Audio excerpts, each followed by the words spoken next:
We overestimate what we understand, and we underestimate pure chaotic chance. Most people spend 40 years building a fortress of routines just to shield themselves from the weather, then act shocked when a wave wipes out the foundation. Yeah. Welcome back to GenX-Xpat. I'm Island Punk. I'm your host, a retired teacher, underdog, and continuous rebel, full-time runner of the American treadmill. And today we're tearing down the illusion of control, why a 5-year plan is a trap, how chaos brought me to this island at 58, and why sitting still beats chasing the carrot every single day.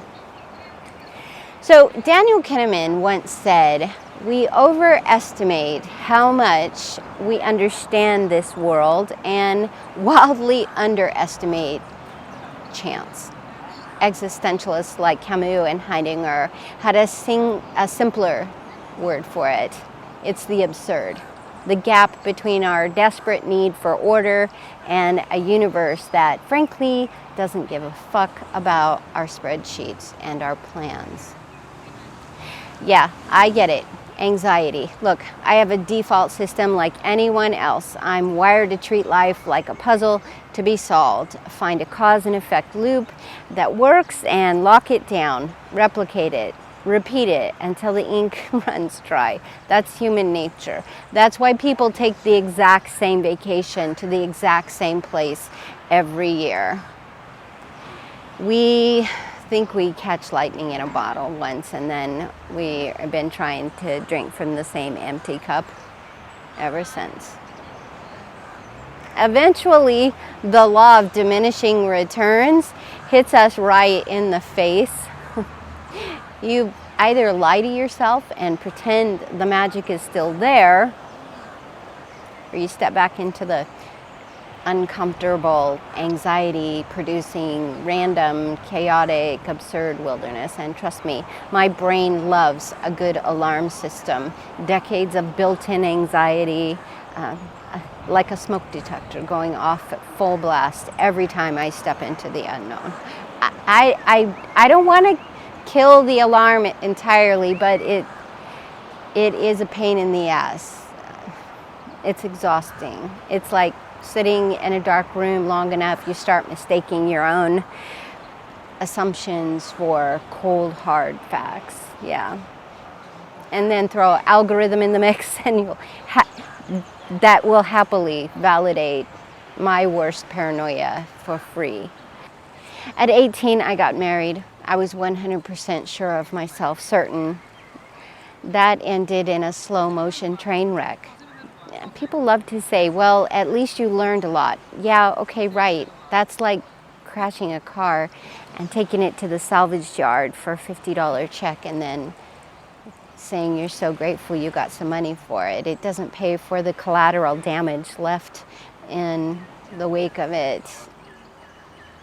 Fast forward to 58, I sold everything I owned and moved to a foreign island I had never stepped foot on. On paper, another massive gamble. The difference that I say is that I have 4 decades of lived experience, but even experience is just a narrative that we use as armor to convince ourselves that we're impervious or we're somehow protected against chance. Here's the punchline of this whole existential wandering story. The things we chase most aggressively are the first to run from us. Searching for meaning and love or peace by force is like running after a stray cat. The faster you chase, the faster it jumps for the fence. Sit still, focus on your own peace, let it approach you on its own terms. Most people spend a lifetime accumulating piles of paper, property, iron moving down the road to fill an internal void that can only be filled by making art and learning music or being of service to something or someone. I'm done with the treadmill. I don't have a 5-year plan anymore. Had them before. They just kept me running towards a carrot I didn't really want. Just yesterday, a friend asked me if I wanted to grab Chinese food 3 days from now. I told him, ask me 3 days from now. Dropping the weight of playing God with our future doesn't mean giving up on it. It means the world stops feeling like a test that you are either passing or failing.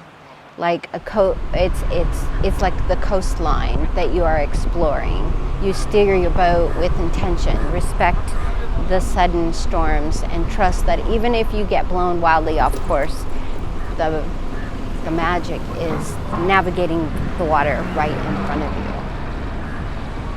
How much of your life right now is intentional steering, and how much is just reacting to the weather? Maybe both, probably both. What chaos has thrown your plans out the window and put you exactly where you needed to be? If that's the point I'm making today. If you're ready for a deep dive into self-awareness and navigating the noise, grab a copy of Mental Wealth Journey on Amazon or hit me up on Substack. Links are down in the description. Thanks, a huge thanks to the crew who's already subscribed and is riding along with me. If you're new here, don't just watch from the sidelines. Hit the subscribe button, join the rebellion. And let's stop chasing the carrot together. Until next time, lead, follow, or get out of the way.